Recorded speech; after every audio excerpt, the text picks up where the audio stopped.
Ici, Dante a vécu. Ici, il a eu l'idée de son enfer. Nous sommes au Beau, à mi-chemin d'Arles et d'Avignon.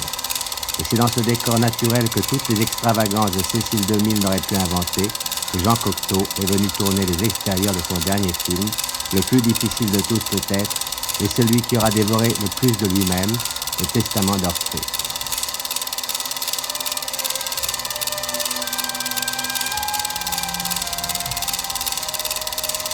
Derrière lui, pénétrons dans les catacombes de la poésie. Étrange ouvrage que celui-ci, étrange à tout point de vue, puisque pour la première fois, en compagnie d'Édouard Hermitte, un auteur jouera personnellement toutes les scènes qu'il a écrites. Cela s'est passé très curieusement, presque à l'insu de Jean Cocteau. Il a composé son histoire, et cette histoire terminée, alors seulement, il s'est aperçu que c'était la sienne.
pareil. Tu sais, il y a deux boîtes à gants là, sur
Fernand Picard, l'artisan et l'inventeur des petites voitures de Billancourt.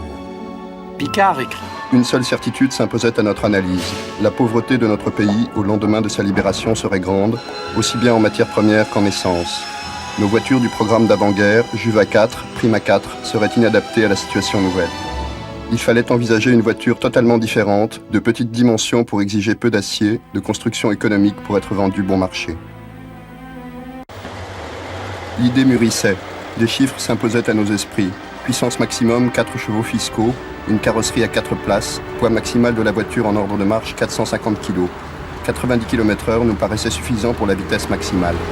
Le 23 décembre 1942, la première voiture commençait ses essais. À mesure de l'assemblage, nous nous étions rendus compte de la laideur de la nouvelle-née. Tant pis, on en redessinerait immédiatement une autre. C'était un espèce de scarabée noir, hein. On ne savait pas où était l'avant et l'arrière presque, puisque je crois que Barthaud, qui a dessiné la carrosserie, avait fait en sorte que je crois que les ailes avant et arrière soient les mêmes, enfin c'était à l'économie pure. Au petit matin du 4 janvier 1943, nous nous engageâmes dans une première sortie. Nous gagnâmes les bois de Meudon. Serre nous fit quitter la route goudronnée et prendre des chemins de forêt. La voiture sortait souvent pour toutes les mises au point qui s'imposaient. Refroidissement, embrayage, commande de vitesse et de frein. Le 4 octobre 1944, le gouvernement provisoire de la République met sous séquestre les usines Renault.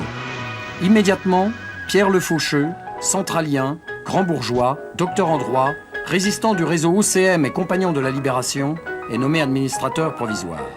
Il devient en 1945 le premier président de la régie. C'est lui qui va permettre à la 4 chevaux d'aboutir. La visite de Pierre Le Faucheux fut pour notre bureau de Billancourt. À la fin de notre entretien, il me dit: Quand me faites-vous essayer cette 4 chevaux ?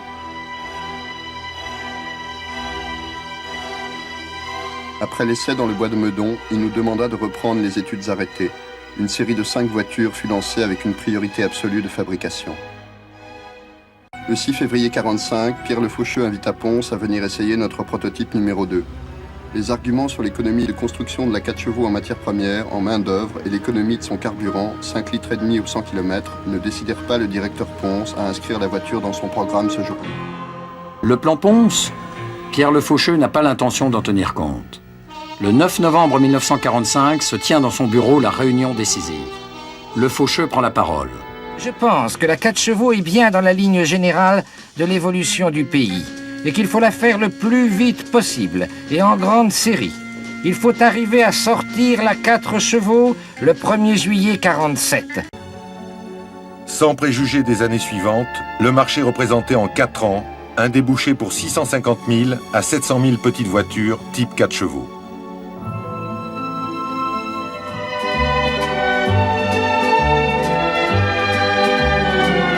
Le salon de 1946 se déroule encore dans l'ombre de la guerre.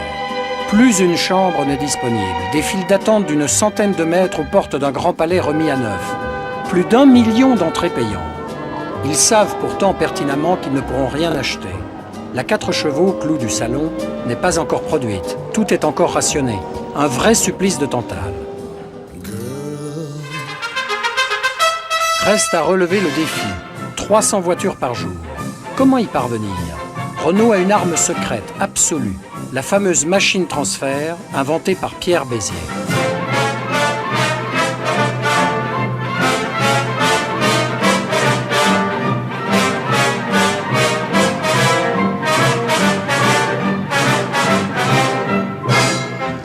Embauché chez Renault en 1933 comme ajusteur-outilleur, prisonnier en 1940, il conçoit en captivité dans ses carnets secrets la machine transfert qui va permettre le travail et la chaîne. Sans lui, ses plans, ses machines, son génie de l'innovation, la 4 chevaux n'aurait pas été possible. Dès 1935, nous avions compris qu'il fallait abandonner la commande hydromécanique des machines qui était la solution universelle pour la remplacer par des solutions électromécaniques et le moment était venu de franchir le pas. Produire la 4 chevaux, certes, mais à quel prix ? À quelle cadence ? 300 voitures par jour. Oui, 300 par jour. Alors que la 2 chevaux Citroën, 2 ans plus tard, ne sera produite qu'à 90 unités. Je venais moi le samedi pour voir comment tout ça allait. Et je trouve Pierre Le Faucheux à côté de la première machine transfert. Parce qu'il fallait mettre en route 300 machines qui étaient entièrement nouvelles comme conception. Il me dit, vous savez, j'avais demandé 20 voitures à l'heure, et cette machine-là, devant moi, elle vient d'en faire 30.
Balzac 0001. Jean Mineur, publicité, 79 Champs-Élysées, Paris.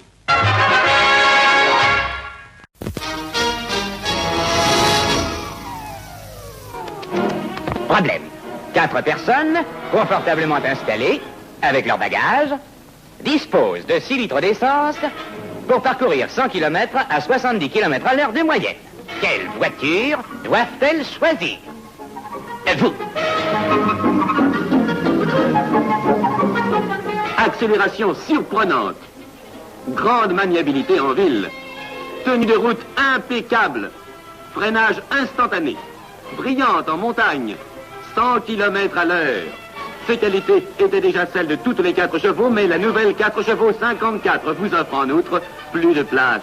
Un chauffage efficace. Un coffre à bagages très logeable. C'est à cette nouvelle calandre que vous reconnaîtrez la 4 chevaux 54 Renault. Et voilà ce qu'il fallait démontrer.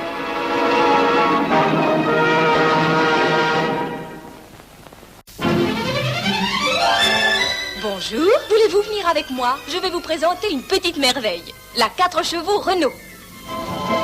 Voulez-vous monter?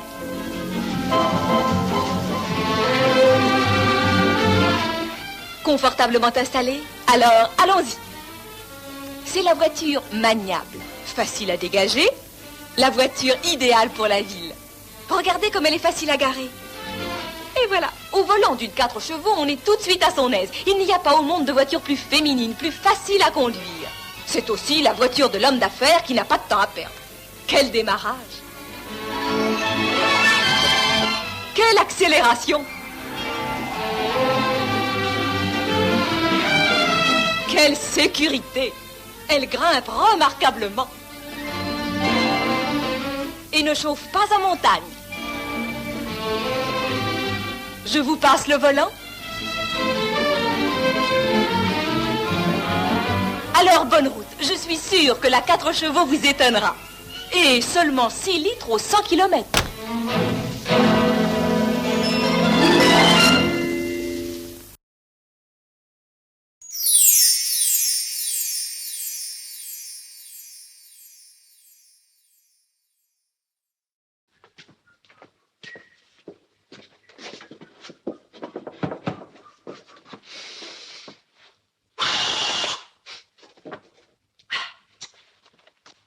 Les Bretonnes auront des piges pattes. Quand voulez-vous que les gars puissent s'en mettre?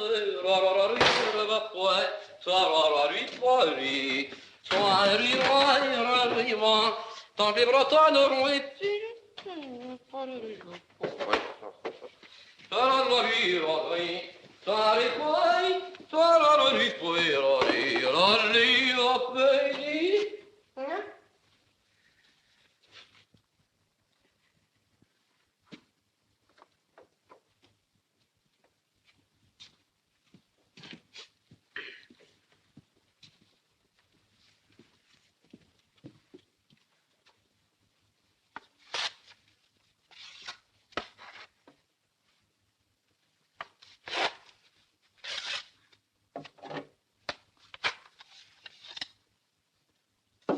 C'est du travail, ça. Hein? C'est du travail? Depuis 8 jours que vous êtes là, vous ne faites que des bêtises. Eh bien, moi, je vous le dis, je vous fiche à la porte. Oh, monsieur Chartris. Monsieur Chartris. Monsieur Chartris, donnez-moi une dernière chance. Non. Parce que, n'est-ce pas, j'ai une famille nombreuse qui ne supporte pas la moindre privation. Eh bien, soit. Mais je vous le dis devant vos camarades. Je vous garderai si dans la journée vous vendez la 777 C75. La 777 C75 elle a traversé 14 fois le Sahara. 14 fois au moins. Personne n'en veut, ça. Débrouillez-vous.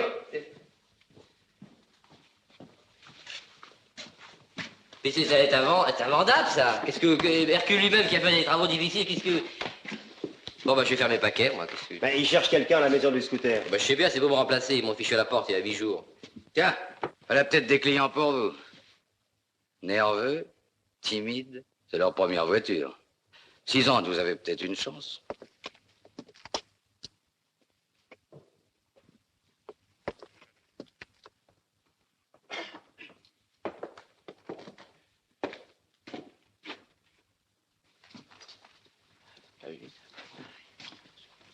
Bonjour, monsieur. Bonjour, monsieur, bonjour, madame. C'est le ciel qui vous envoie, j'espère. C'est pour une voiture, évidemment. Ah bah ça tombe bien, nous en avons justement 87. Et oui, et j'ajoute qu'on les a depuis longtemps, ce qui fait qu'on les connaît à fond. Hein. Si vous me donnez la peine de me suivre. Le problème se pose relativement simple. Nous voudrions une grosse voiture. Ah, vous, une grosse voiture? Oui, je voudrais une grosse voiture. Vous voulez une grosse voiture, vous? Oui, moi. Bon, excusez-moi une seconde, hein. Sois plus net, on dirait que tu l'as menti. Laisse-moi faire, veux-tu? Laisse-moi faire. Hein? Ils veulent une grosse voiture. J'ai dit la 777 C75. On l'impressionne.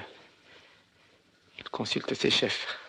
Bon, ben, je vais m'arranger. Ouais. Hein? T'as fini? Non. Promène-les un peu. Je vais les promener un peu. Hein? Ah, voilà. Vous désirez une marque connue?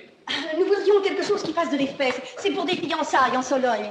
C'est pour des fiançailles d'abord, mais nous voudrions que la voiture nous serve aussi après. Attendez, vous voudriez par exemple, une voiture pour aller aux fiançailles et qu'après, une voiture qui serve au moins 2 fois. Ah bon, au moins 2 fois. Nous avons ça. Nous voudrions une voiture récente. Ah, vous avez raison. Ça, les articles d'avant-guerre sont fatalement défraîchis. Mais écoutez, ne nous décourageons pas. À l'impossible, nul n'est tenu. Voilà. Attention, jeune homme. Je travaille dans une maison qui possède 25 voitures capitonnées. Nous disons des voitures confortables, silencieuses et comme moteur.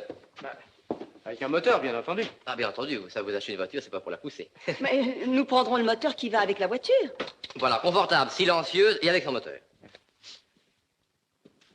J'ai ça qui est parfait. Super. Oh, je vois d'ici la tête de nos amis du quartier. Et... elle est chère? Pas tellement chère, oui, parce qu'elle a un petit inconvénient. C'est qu'elle flotte un peu, ça.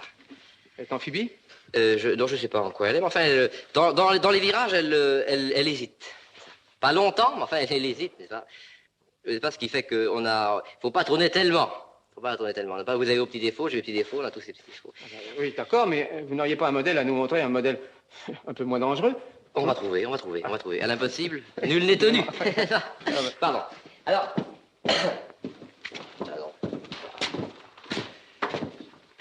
Pourriez-vous me dire, mon garçon, pourquoi vos collègues nous épient? Ce sont des débutants. Et là, ils me regardent te périr parce qu'ils copient un peu ma façon de faire. Ça, je peux vous le dire. Je suis un peu le chouchou du patron. Oh, que je ris, bon. Ça. Pourriez-vous me dire si vous avez ce modèle? Il m'aurait plu. Ah, hélas, non, c'est un modèle bulgare. Ça, on ne le trouve pas plus du tout. Je vous en prie. Pardon, non, c'est pas... Hein? Oui. Et vous êtes un curieux vendeur, vous me les déconseillez toutes. Ah, bien, la maison est honnête. Ça, je m'en voudrais de vous laisser partir dans n'importe quelle voiture. J'ai plus de jambes. Pas d'importance, puisque n'importe comment, nous ne rentrerons pas à pied. Ah. Et celle-là? Hein? Non, oui, je le... Non, faut pas... Non, faut pas... 16-15, oui. Je vous en prie. Bien, ça...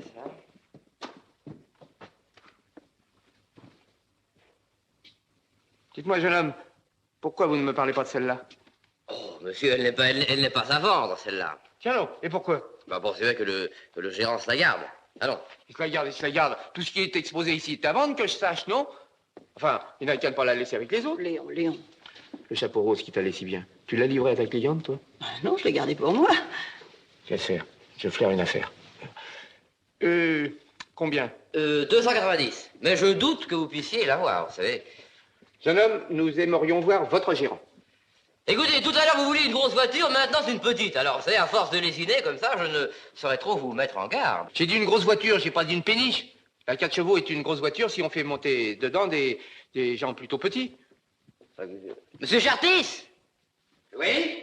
Et qu'y a-t-il? Ben, il y a ces messieurs dames qui voudraient votre voiture, là. Oh, un bijou. Je l'emmène ce soir chez moi. Ça nous plaisait bien. Ah, je suis navré. Mais je l'ai promise à ma femme, qui s'y connaît. Écoutez, monsieur, faisons un tour dans votre magasin. Nous trouverons bien parmi les jolies choses que vous avez une jolie voiture pour madame Charestris. Bon. Eh bien, je m'incline. Emmenez-la. Merci. Je suis bien content. Moi aussi. Moi aussi. Regarde.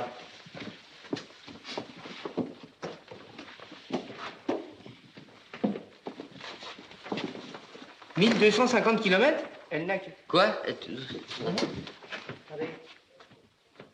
Tiens, oui. Elle a que 1250 kilomètres. Voilà. Ah, parce que ça, le compteur fait froid, ça. Parce que quand il pleuvait, le client ne sentait pas. Et puis quand il faisait beau, il ne sentait pas plus. On voit d'ailleurs qu'elle a été ménagée. Ah, bah, l'impossible, nul n'est tenu. Là. Bon, et puis, tout ça, à toute vitesse, on fait marcher ça. Bon, ben, je m'en vais mettre en marche. C'est ça? Bon, alors je tire sur le démarreur à 3. 1, 2, 3. Au quart de tour. J'en étais sûr. Je la prends. Attends, laisse. Monsieur, nous achetons cette voiture pour que notre fille soit fière de nous. Elle est vraiment bien. Une voiture comme celle-là, eh ben, il n'y en a pas beaucoup, hein, croyez-moi. Pardon, je m'excuse.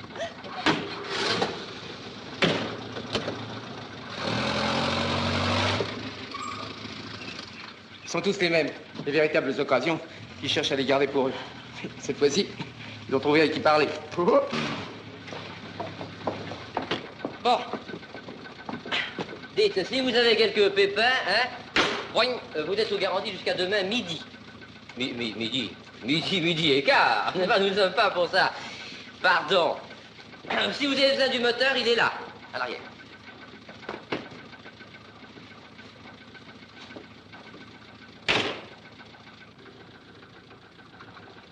Au revoir, monsieur. Au revoir, monsieur. Merci. Ah. Allez, mon ami, on vous a assez embêté, hein. Un peu. Bon, ben, c'est pas grave. Allez, sans recul, pardon. Allons-y. Non, c'est pas mal, je vous allez par là. Je vous en prie. Allez, laisse-moi la place. Mais tu n'as pas ton permis. Oui, mais c'est moi qui conduis le mieux. Oh, quel toupet. Et si tu accroches quelqu'un? Bah, on changera de place en vitesse. Allez, laisse-moi. Attends, je me pousse là. Laisse-moi conduire ma voiture.